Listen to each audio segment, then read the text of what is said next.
우리 함께 하나님 말씀 보도록 하겠습니다. 이사야서 49장 14절로 16절입니다. 같이 한 절씩 읽도록 하겠습니다. 시작.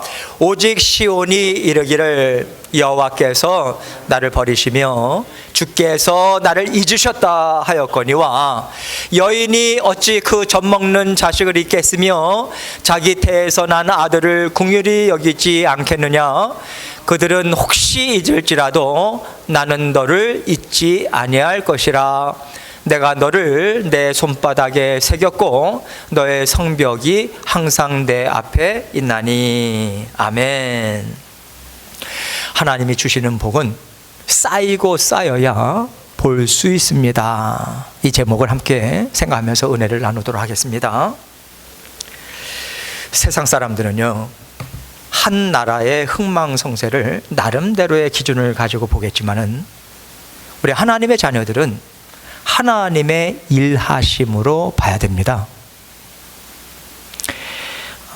그 나라, 그 민족을 구원하시고 자라나게 하시고 빚으시고자 하시는 하나님의 일하심이 있기 때문에 그래요.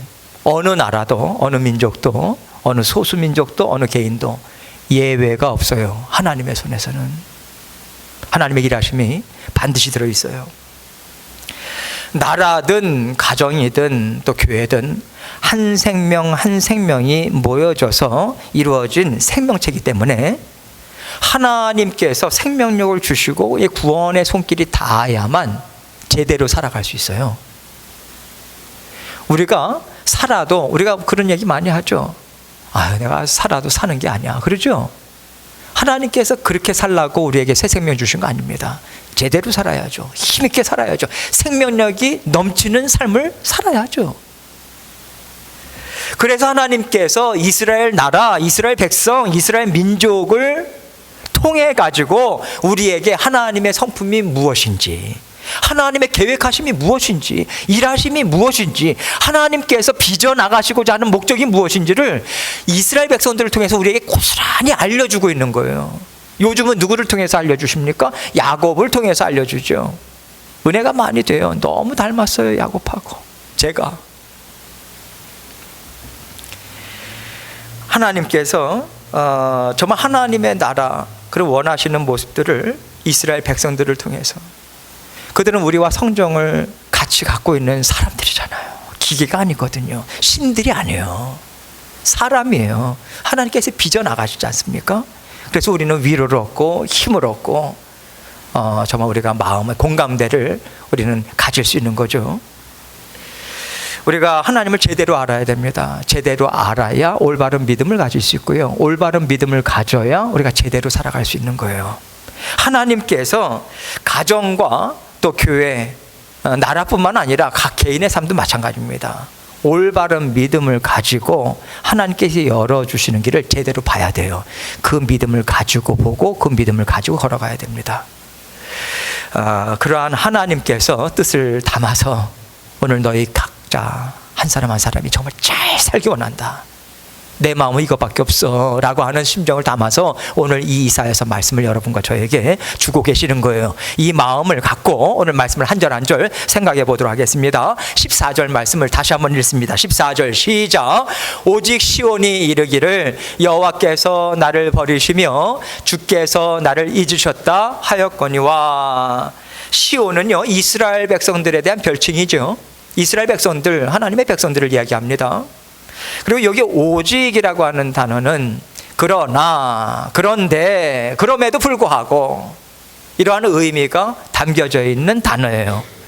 그래서 시온이, 오직 시온이 이르기를이라고 하는 것은 지금 뉘앙스가 어떤 맥락이냐면 하나님이 말씀하시는 것과 다른 말을 하고 있고 하나님의 생각과 다른 생각을 갖고 있다라고 하는 뉘앙스로 지금 그 문맥상 흘러가고 있는 거예요. 자, 그러면 왜 지금 오직 시온이 이르기를 이렇게 부정적인 말을 대답을 할까? 앞에서 하나님께서 오늘 이사야서가 포함이 되어 있는 말씀이 포함되어 있는 이사야서 49장 말씀은요, 이스라엘의 회복을 하나님께서 궁극적으로 시키신다. 하나님은 하나님의 백성들을 반드시 세워서 하나님께서 기쁨의 자리로 인도하신다라고 하는 맥락에서 주실 말씀이에요. 1차적으로는 바벨론 포로에서 돌이키는 그런 돌아오게 하는 그러한 하나님의 계획뿐만 아니라 메시아를 통한 하나님의 나라, 온전한 회복, 이것을 가지고 이야기를 하고 있거든요. 근데 지금 이사야서 49장 바로 앞에 말씀을 보면, 그래서 하나님께서 뭐라고 말씀하시냐면, 너희는 기뻐하고 즐거워해라. 온 산들아, 온 바다여, 하나님을 찬양하며 기뻐해라. 왜? 하나님께서 하나님의 백성들을 소리 높여서 찬양하고 하나님께 마음껏 기뻐하며 뛰노는 자리로 반드시 세울 것이기 때문에 너희는 그것을 믿고 함께 기뻐하자. 하나님께서 그 선포하고 있는 거예요. 그러나 시온이 이르기를 뭐라고 이야기하는가? 하나님은 그렇게 소망을 주고 계시고 기대감을 불어넣어 주고 계시는데, 오직 하나님의 백성들, 이스라엘 백성들 시온은 뭐라고 이야기하는가? 여호와께서 나를 버리셨다. 지금 이렇게 생각을 하고 말을 하고 있다라고 하는 것입니다. 하나님 저희는요, 하나님 말씀하시는 소망이 하나도 보이질 않아요. 하나님께서 말씀을 주셨는데 그것이 믿어지지 않습니다. 그것이 가능하다라고 저희는 생각하지 않습니다. 이러한 마음을 가지고 지금 이야기를 하고 있는 거예요. 여호와 하나님이라고, 여호와께서라고 이야기하잖아요. 여호와라고 하는 말씀에는요, 하나님께서 나를 향한 인자하심이 끝이질 않는다. 자비, 긍휼, 사랑, 은혜, 이런 풍성한 하나님의 은혜와 긍휼이 가득 찬 그러한 하나님이신데, 하나님 지금 저희에게는 하나님의 은혜, 긍휼이 보이질 않습니다. 즉 그 심정으로 하나님의 백성들이 하나님 앞에 마음에 답답함과 그러한 어떤 하나님에 대한 원망의 마음이 꽉 차가지고 지금 이야기를 하고 있다 이겁니다. 하나님의 긍휼하심이 어디에 있습니까? 하나님의 그 인자하심이 어디 있습니까? 만약에 그렇게 나를 사랑하신다면 어떻게 내가 이 수모와 이 수치를 지금 내가 겪어야 됩니까? 왜 이런 일이 나에게 있어야 합니까? 하나님은요, 저를 버리신 것 같아요. 이 심정이라는 거예요. 그리고 아예 뭐라고 이야기합니까? 주께서 나를 잊으셨다, 이렇게 이야기합니다. 잊었다라고 하는 단어의 원어상을 보면 우리가 어떤 일을 하다가 잠깐 잊어버릴 수 있잖아요. 그런 뉘앙스가 아니에요. 마음에서, 기억에서 지워버렸다, 그런 존재, 그런 상태가 되었다, 이 정도의 어감을 갖고 있는 단어예요. 특별히 지금 이스라엘 백성들이 하나님을 주께서라고 부르고 있습니다. 주께서, 주님이시라는 말이죠. 하나님이시라는 말이에요. 전지전능한 하나님, 창조주 하나님, 나를 빚으신 하나님, 나를 창조하신 하나님, 나의 주인 되신 하나님. 그러면요, 나의 주인이시면 책임지셔야죠. 그런데 하나님, 어떻게 하나님께서 주인 되시는데 저의 삶이 이럴 수가 있겠습니까? 하나님은요, 제가 하나님의 자녀라고 하는 것조차 다 새까맣게 잊어버리신 하나님 같아요. 이렇게 지금 마음이요, 하나님의 백성들의 마음이 쓰라리고 그런 답답하고 아픈 마음, 이러한 마음으로 지금 하나님 앞에 나아가고 있다 이겁니다. 그럼 하나님께서 무슨 말씀을 하시겠어요? 여러분, 자녀들을 정말 지극정성으로 살피고 정말 사랑한다 하는데 어느 날 아들이, 딸이 막 이러면서 언제 나를 사랑했냐고, 아빠 엄마 맞냐고 막 그러면 내 가슴이 이게 찢어지잖아요. 내 마음을 어떻게 보여줄까? 보여주고 싶잖아요. 그게 부모 심정 아닙니까? 하나님도 똑같은 거예요.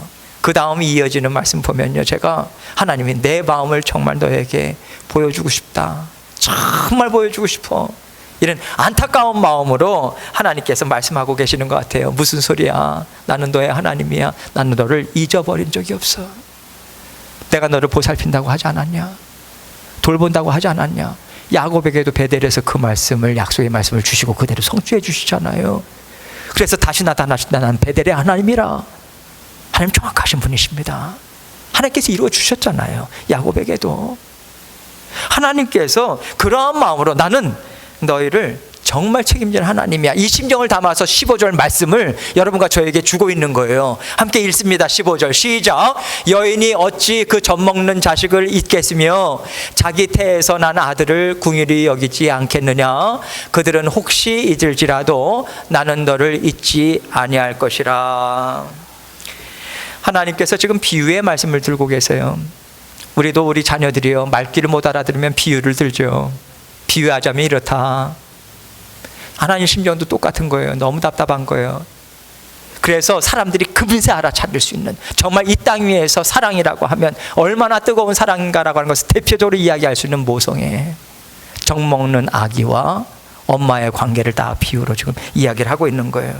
하나님 심정이 어떻다는 거예요? 젖먹인 우리를 바라보면서 하나님 엄마와 같은 심정이다 이겁니다. 그 당시에 이스라엘 백성들에게 주신 말씀이라고 해서 그 당시로 머무시면 안 돼요. 지금 이 순간에는 언제나 하나님의 말씀은 지금 나에게 주시는 생명의 말씀이에요. 그래서 나의 심령을 하나님 앞에 올려드리고 하나님의 말씀을 빨아들이셔야 합니다. 그래야 치유와 회복의 역사가 나타날 수 있는 거예요. 이 말씀은 하나님께서 나에게 지금 생명줄로 붙잡으라고 주시는 말씀입니다. 이 마음으로 받으셔야 됩니다. 하나님은 정말 지금 그 젖먹이를 돌보는 엄마와 같이, 여인은 약하지만 엄마는 강하다 그러죠. 그 맞는 것 같습니다. 진짜 엄마가 되고 나면요 완전히 바뀌는 것 같아요. 엄마가 왜 그렇게 강합니까? 모성애예요. 모성애. 젖먹이 어린아이를 둔 엄마에게는요 모성애로 똘똘 뭉쳐진 것 같아요. 그냥 덩어리인 것 같습니다. 모성애 덩어리. 왜냐하면 젖먹이는요 엄마 품이 아니면 살 가능성이 없어요. 생명을 유지할 수 없습니다. 만족, 또 평안함 못 느껴요. 그걸 너무도 잘 알기 때문에 내가 없으면 이 자식은 죽는다 생각하니까 거기에 올인하는 거예요. 그렇게 키우셨잖아요, 자녀들. 하나님과 이스라엘의 백성의 관계가 이러하다고 말씀하시는 거예요. 하나님께서 우리를 낳으셨지 않습니까? 아멘. 우리에게 생명을 주셨어요. 할렐루야. 하나님께서 우리에게 생명 주시고 낳으셨습니다. 그러니까 하나님께서 이 말씀을 주고 계시는 거예요. 낳으시고 우리에게 생명을 주셨다면 나는 너희 밖에는 생각나는 사람이 없어. 나에게는 너희가 다야. 너희가 아무리 나를 원망하고 너희가 나보다 세상 좋다라고 계속해서 나아간다 할지라도 나는 너희와 함께 있어야 나는 만족해. 나는 그때 평안해. 그게 하나님의 마음이라는 거예요. 그게 하나님 뿐이겠습니까? 우리도 마찬가지 아니에요? 여러분들도 세상으로 마음껏 달려나가 보신 적이 있으시죠? 저도 있었어요. 평안하십니까? 생각했던 대로 아주 살맛 나십니까? 죽을 맛이죠. 죽어요. 재미 하나도 없어요.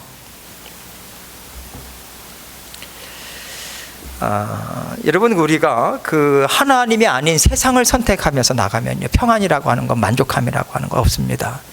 세상을 향해서 지금 세상을 선택하면서 산다라고 할 때 우리가 이 말씀을 들을 때 아니 나는 세상을 그렇게 사랑하지 않아. 아니요, 우리는 세상을 사랑하게 돼 있어요. 세상에 이것 좋다 저것 좋다 하면 자꾸만 파고들어요. 정말 그렇게 살아야 될 것 같아요. 그게 사는 것 같아요. 그래서 자꾸만 내 삶을 생각을 바꿔요. 세상 사랑하는 거예요. 그게 누구나 다 있어요. 그런데 세상을 사랑하면서 계속해서 나아가면 세상 만족 없습니다. 평안함 없어요. 하나님 앞에서 생명력 있게 살아갈 수 없습니다. 지난번에도 말씀드렸죠. 아무리 장정이라도 소년이라도요 그냥 죽은 자와 같이 살 수밖에 없는 거예요. 하나님께서 죽은 자와 같이 살라고 사랑하는 아들 예수 그리스도의 생명을 우리를 위해서 내어주신 거 절대로 아닙니다. 우리 예수님은 생명을 얻게 하시고 더 풍성히 얻게 하려 하심이라. 그렇게 우리를 만나주고 계시는 거예요. 우리는 그렇게 살아갈 수 있습니다. 이렇게 하나님과 우리는요 뗄래야 뗄 수 없는 관계, 하나님께서 그렇게 딱 만들어 놓으신 거예요. 그래서 성령을 우리에게 내주하게 하셨잖아요. 우리는 하나님과 함께 붙어서 사는 거예요. 절대적인 사랑이 있기 때문에 우리에게 허물이 있다 할지라도 하나님 우리를 포기하실 수가 없는 거예요. 우리를 하나님께서 절대로 버리지 않으십니다. 그래서 하나님께서 어떻게 너를 긍휼히 여기지 않을 수 있겠느냐, 나는 아들을 긍휼히 여기지 않겠느냐 말씀하시잖아요. 하나님은요 우리가 없으면 죽고 못 사시는 분이에요. 그런데 우리를 품고 안으시려면 하나님에겐 긍휼이 필요해요. 왜 필요합니까? 여러분, 우리는요 끊임없이 하나님이 먹지 말라고 명령한 열매만을 좋아해서 따라가는 사람들이기 때문에 그래요. 에덴 동산에 흐드러지게 수많은 열매들로 꽉꽉 채웠어요. 정말 수많은 열매를 꽉꽉 채웠는데 먹지 말라고 하는 것만 좋아 보이잖아요. 그렇죠? 먹음직하고 보암직하고 지혜롭게 할 만하고 탐스럽고, 그렇죠? 다른 것들은 안 그랬을까요? 그것만, 먹지 말라고 하는 것만 추구하잖아요. 아담과 하와만 그렇습니까? 여러분, 하나님이 우리를 그냥 놔두면요, 우리는 그대로 그 자리로 그렇게 가게 돼 있습니다. 애쓰실 필요 없어요, 여러분. 애쓰지 않아도요, 세상으로 가게 돼 있습니다. 우리 안에 세상도, 세상의 정욕이 있기 때문에 그래요. 죄성이에요. 연약함이에요. 그래서 우리 영이 강건해야 돼요. 우리는 영적인 싸움을, 눈에 보이는 세상도 있고 우리 안에 세상이 또 있기 때문에 그래요. 그래서 영이 힘을 내야 이기고 나갈 수 있는 거예요. 하나님께서 우리를 용서하시고 용납하심이요, 날마다 있는 거예요. 순간순간마다. 저는 그런 생각이 듭니다. 하나님 앞에 저를 불쌍히 여겨주십시오 라고 하는 기도만큼 우리에게 있어서 날마다 기도의 자리에서 빼놓지 말아야 되는 것이 이것이다. 먼저 이거 필요하다, 저거 필요하다 이전에 정말 불쌍히 여겨주십시오, 그 기도가 먼저 나와야 된다고 생각해요. 하나님께서 생명을 연장시켜 주시는 그 큰 은혜 우리에게 베풀어 주고 계시는 겁니다. 하나님의 긍휼하심이 얼마나 풍성한지, 그 긍휼하심에서 변함없는 사랑이 나오는 거고요, 그 긍휼하심에서 우리를 향한 인내심이 나오는 거고요, 오래 참으심이 나오는 거예요. 이 긍휼하심부터 내가 너는 내가 기뻐하는 자다, 헵시바가 나오는 거예요. 나는 너와 결혼하였다, 나는 너를 책임진다, 뷸라가 나오는 거예요. 긍휼에서부터. 구원받은 하나님의 자녀들은요, 하나님 앞에서 잊을래야 잊을 수 없는 젖먹인 거예요. 그와 같은 존재인 거예요. 너무 소중해요. 하나님으로부터 생명을 얻은 딸이고 아들입니다. 그러니 얼마나 우리가 복받은 사람인가, 우리가 이 자리에서 다시 한번 우리가 이것을 매듭을 딱 지어야 돼요. 하나님의 말씀에 우리의 영혼의 닷을 딱 내려야 돼요. 나는 복받은 사람이다. 이렇게 하나님과 항상 연결되어 있는데 하나님은 나를 잊으셨다, 하나님은 나를 버리셨다, 죄 짓는 겁니다. 정말 우리가요, 하나님 앞에, 이거는요 사람의 죄성에서 나오는 것이지 자연스러운 거 절대로 아닙니다. 그래서 정말 하나님께서 지금 말씀하시는 것이, 그들은 혹시 잊을지라도, 사람의 부모는 잊을 수 있겠지, 버릴 수 있겠지, 그러나 나는 너를 절대로 버리지 않아. 나는 너를 한시로 잊어버린 적이 없어. 절대로 너를 놓치지 않아. 내가 너를 잊는 일은 있을 수 없다. 왜 이 말씀을 주시겠습니까? 나 믿고 함께 가자 이겁니다. 나만 믿고 따라와라. 그래서 저는 이 말씀을 읽으면서 너는 나를 잊을지라도 나는 너를 절대로 잊지 않아. 나는 너를 한시도 잊을 수 없어. 이런 음성을 들려주는 듯한 그런 생각이 이렇게 훅 들어오더라고요. 너무 감사했어요. 태균아, 나는 너를 절대로 잊지 않아. 여러분, 우리가 살면서, 저도 마찬가지입니다. 이번 한 주간 살면서 두려운 적이 몇 번이나 있으셨습니까? 어떤 분이 그러시더라고요. 자다가 벌떡 일어났대요. 갑자기 두려움이 엄습하더래요. 어떻게 살아가지? 여러분도 저도 그렇지 않습니까? 낙심은요, 외로움은요, 슬픔은요, 옆에 사람들이 많다고 외롭지 않습니까? 사람은 그런 존재가 아니에요. 외로움 느낍니다. 그러나 여러분, 이것이 사람에게 있어서 그런 어떤 두려운 마음, 낙심, 사람이니까 그렇게 여러분 움켜잡지 마세요. 여러분 안에 쓰레기가 있다면, 냄새 난다면 바로 버리시죠. 그렇게 버리세요. 예수 그리스도의 이름으로. 그거 껴안지 마십시오. 자, 거기에 묶이지 마세요. 특별히 저도 잘 몰랐는데요, 죄송합니다. 우리 어르신들도 있는데 나이가 이렇게 한 살 한 살 먹으면서 자꾸만 옛날 생각에 이렇게 붙잡히는 경우들이 있는 것 같아요. 옛날에 그러지 않았거든요. 그 성향, 그 경향이 이렇게 좀 더 나오는 것 같아요. 옛날에 붙잡히지 마십시오, 여러분. 지금 현재 하나님과 함께 살아가면 그것이 나에게 복이다, 감사하다. 또 나에게 하나님께서 주어진 것, 하나님께 나에게 주신 것, 하나님께서 필요하니까 나를 인도하시는 것이지, 이렇게 마음의 매듭을 짓고 나아가셔야 하는 거예요. 떨어버리시고 하나님께서 16절의 말씀을 통해서 다시 한번 우리에게 우리의 존재가 어떠한 존재냐 확증의 말씀을 주시고, 이 말씀으로 너에게 있는 두려움, 외로움, 슬픔, 낙심 다 떨어버리라고 말씀하시고 계시는 거예요. 16절 있습니다. 16절 시작. 내가 너를 내 손바닥에 새겼고 너의 성벽이 항상 내 앞에 있나니. 하나님 보면요, 하나님은 얼마나 친절하신 분이신지요. 예수님도 마찬가지고 비유의 말씀을 참 많이 쓰십니다. 성경을 보면 다 우리를 위해서예요. 금방 깨달으라고. 그리고 비유의 말씀을 들으면요 잘 잊혀지지도 않아요. 참 그런 것들이 오래 기억에 남으라고. 그리고 하나님은요 그 당시에 사람들이 많이 행했던 관습들, 이런 것들도 다 끌어서 하나님께서 말씀 주십니다. 이 말씀도 마찬가지예요. 손바닥에 새긴다라고 하는 것은 돌에 새기는 것과 같이 새긴다, 문신을 새긴다, 이런 뜻입니다. 왜냐하면 고대 시대에는요 아주 중요한 이름이 있을 경우에는 손바닥에 문신으로 새겼대요. 이게 우리가 그렇게 아주 그냥 먼 나라 얘기처럼 안 들리죠? 여러분, 정말 까먹지 말아야 되는 중요한 일이 있으면 어떻게 하십니까 여러분? 손바닥에 쓰죠? 희한해요. 손바닥에 쓰게 돼요. 네, 그래서 옛날에 커닝페이퍼 할 때도 손바닥에 쓰고 막 그러잖아요. 정말 중요한 거 손바닥에 씁니다. 그 얘기가 뭐냐면 중요하다. 그래서 여러분, 지금 우리가 하나님 앞에서 하나님께서 내 손바닥에 새겼다라고 하는 이 말씀은 하나님께서 그만큼 여러분과 저를 정말 중요하게 생각한다, 이 마음을 전하고 싶으셔서 이 말씀을 주고 계시는 거예요. 하나님께서 우리를 중요하게 생각한다. 자, 그러면 우리에게 자녀들 소중하죠? 중요하죠? 그러면 자녀들의 삶을 늘 살펴봅니다. 그 마음까지도 살피려고 그러죠. 단어 하나, 표정 하나 하는 것도 오늘 제가 왜 저러지? 왜 이런 말을 하지? 하나하나 알려고 애를 쓰고요. 우리 하나님은요 우리에게 모르시는 거 없으십니다. 마음의 움직임까지 아시는 분이세요. 우리는 우리 마음을 잘 모를 때가 정말 많아요. 내가 왜 이러지? 왜 이런 마음이 들었을까? 화들짝 놀랄 때도 있습니다.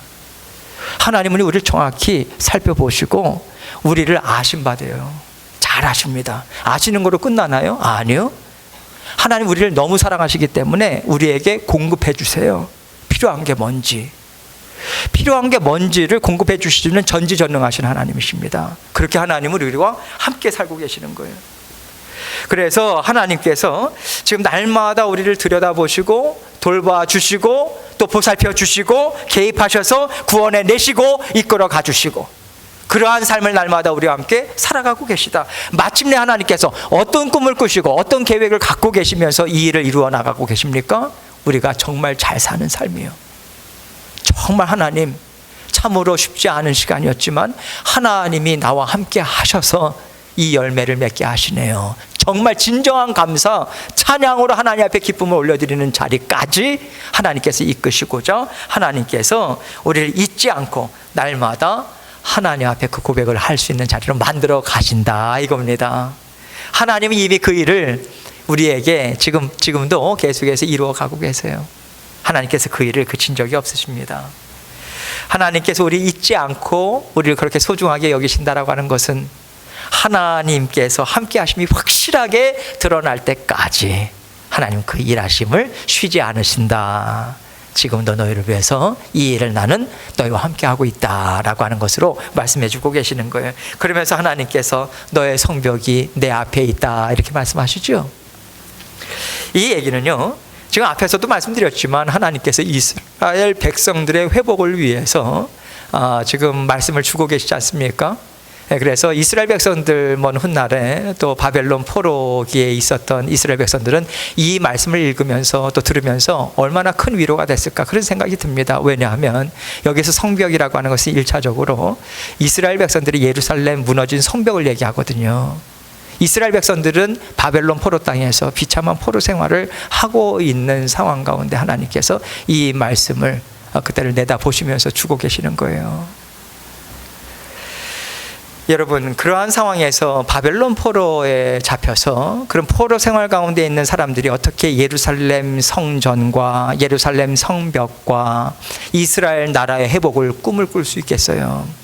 하나님께서 부어주셨던 그 영광을 어떻게 다윗의 영광을 되찾을 수 있겠습니까? 그것이 이스라엘 백성들의 심정이었던 거예요. 여러분, 우리도 그렇지 않습니까? 우리의 삶에 현실적인 형편들이 있잖아요. 문제들이 있어요. 현실적인 문제, 현실적인 어떤 어려움, 이런 것들을 생각할 때 저에게는 먼저 교회가 다가와요. 교회의 상황을 자꾸만 생각하게 돼요. 근데 여러분에게 있어서는 여러분의 나름대로의 현실적인 문제들이 있지 않습니까? 제가요, 사람들을 만나면서 사역을 하면서 깨달은 거 하나는요, 아무리 편해 보이는 사람이라 할지라도요, 사연 다 있습니다. 아픔이 없는 분 단 한 분도 없어요. 반드시 있어요. 말을 안 해서 그렇죠. 다 똑같습니다. 이 땅에서 인생살이는 리듬이 다를 뿐이고 시기가 다를 뿐이에요. 다 거쳐갑니다. 하나님, 우리에게 어려운 처해진 상황들이 있어요. 그러나 그 당시에 이스라엘 백성들도 현실적인 문제에서 하나님께서 이 자리까지 인도하시겠다라고 하는 하나님의 약속이 주어졌고 하나님께서 그것을 이루셨습니다. 이스라엘 본토로 돌아와서 하나님 앞에 마음껏 찬양하고 성전을 재건하고 성벽을 재건하고, 그뿐입니까? 오고 가는 모든 시대 가운데 하나님께서 현실적인 우리에게 문제가 있었지만은 하나님께서 그 과정 가운데 하나님 앞에 다시 나아갈 수 있는 하나님의 자녀들로 빚으시고 하나님의 찬양을 받으시는 하나님이심을 얼마나 많이 보여주십니까? 우리 인생사 가운데서도 우리는 그 일들을 하나님께서 이루신 것을 체험해 왔잖아요. 그래서 지금 이렇게 하나님께서 약속의 말씀을 주시는 것은 여러분의 지금 현실적인 문제가 무엇이든지 간에 이미 응답이 떨어진 거예요. 믿음으로 취하십시오. 하나님께서 정말 하나님 기쁨의 자리로 인도하셨네요. 감사합니다. 하나님께서 약속해 주신 것 완전하게 이루셨네요. 감사합니다. 하나님께서 그 응답을 주시고 우리를 이끌어 가시는 것 뿐이에요. 여러분, 하나님은요, 젖먹이를 품에 안는 어머니의 심정으로 우리를 돌보고 계세요. 자, 그러면 젖먹이인 우리가 울고 있을 때 우리 엄마인 하나님이 가만히 계시겠냐 이거죠. 우리를 위해서 일하시는 건 당연한 거예요. 당연한데 여러분, 하나님은요, 단지 갓난쟁이 젖먹이 아이에게 먹을 것만 주는 엄마 아빠가 아닙니다. 양육하는 부모님이에요. 하나님 똑같습니다. 우리도 마찬가지죠. 그래서 아이는요, 엄마가 없는 것 같아가지고 막 발버둥을 치면서 자지러져요. 막 죽을 것 같이 막 웁니다. 그런데 이제 자녀가 자라나야 되거든요. 더 이상 갓난쟁이가 아니에요. 자라나야 된다 할 때는 엄마가 어떻게 합니까? 그 다음부터 방법을 달리하죠. 얘야, 나 여기 있어, 여기 있어, 여기 있어, 여기 있다, 엄마 여기 있다 하면서 가서 바로 안아주진 않아요. 자라나야 되니까. 그래서 엄마가 그렇게 얘기를 하면서 손을 붙잡아 주고 품에 안아줘야 안정감을 얻는데, 자녀가 이제 엄마의 그런 행동들을 통해서 배우기 시작하는 거예요. 또 아빠도 옆에서 부스럭거리고, 또 엄마가 그런 양육하면서 흥얼거리기도 하고 설거지도 하면서 부스럭거리기도 하고, 그때 비로소 아이가요, 여러 가지 감각들을 배우면서 와서 안아주시지는 않았지만, 안아서 달래주시지 않았지만 엄마가 내 옆에 있네, 아빠가 내 옆에 있지, 그런 걸 배우면서 마음의 안정감을 갖습니다. 부모님과 아빠 엄마와 교감을 가져요. 멀리 떨어져 있어도 그렇게 자라납니다. 하나님 똑같아요. 하나님께서 우리를 삶을 인도하실 때 하나님께서 이렇게 인도하십니다. 아이가 자라나는 과정 가운데 이러한 과정은 반드시 필요한 거예요. 건너뛸 수 없어요. 여러분, 우리가 영적인 시각으로 보면요, 현실적인 문제에 맞닥뜨리게 되면 우리는 불안합니다. 당연한 거죠. 어려워요. 아파합니다. 그런데 그 과정을 통해서 우리가 고백할 수밖에 없는 게 무엇입니까? 내가 잘한 것 같아. 저 직장 생활할 때도 마찬가지예요. 정말 힘든 일인데요, 그걸 한번 힘든 일을 겪고 나면 제가 이렇게 여러 가지 케이스들도 갖고 자라나는 것 같아요. 어려움도 마찬가지입니다. 인생의 고비도 마찬가지예요. 자라납니다. 하나님께서 그 자라남을 위해서 우리에게 주시는 것뿐이에요. 하나님께서는요, 그렇게 우리를 강건하게 하는 복을 베풀어 주고 또 베풀어 주고 계십니다. 다만 그 복이요, 세상의 눈으로는 안 보여요. 세상의 시각으로는 볼 수 없어요. 그러니 어떻게 측량하겠습니까? 그러나 하나님께서 우리에게 주시는 복은 쌓이고 쌓였을 때 그 가치가 드러나거든요. 반드시 우리에게 나타나게 돼 있어요. 하나님께서 우리에게 날마다 복을 베풀어 주십니다.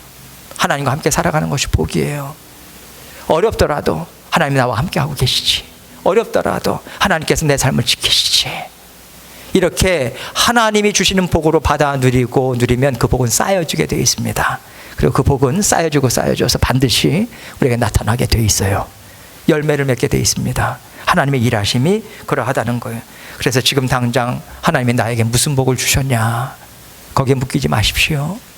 하나님은 복을 지금 베풀어 주고 계시고, 그래서 이 하나님의 인도하심을 따라서 반드시 하나님 앞에 마음껏 찬양과 기쁨을 올려드리는 자리까지 인도하시고자 하나님께서 함께 하시는 거예요. 이스라엘 백성들에게 그때가 있다고 약속의 말씀을 주고 계시는 것이고, 하나님의 백성들이 여러분과 저에게 이 약속의 말씀을 주고 계시는 거예요. 그때가 반드시 있다. 그때를 위해서 나는 너를 지금 복을 베풀어 주고 있다. 이렇게 마음으로 받으시고 하나님 앞에 복이 계속해서 쌓여져 가는 진정한 복을 누리시는 저와 여러분 되시기를 주님의 이름으로 축원합니다. 함께 기도하겠습니다.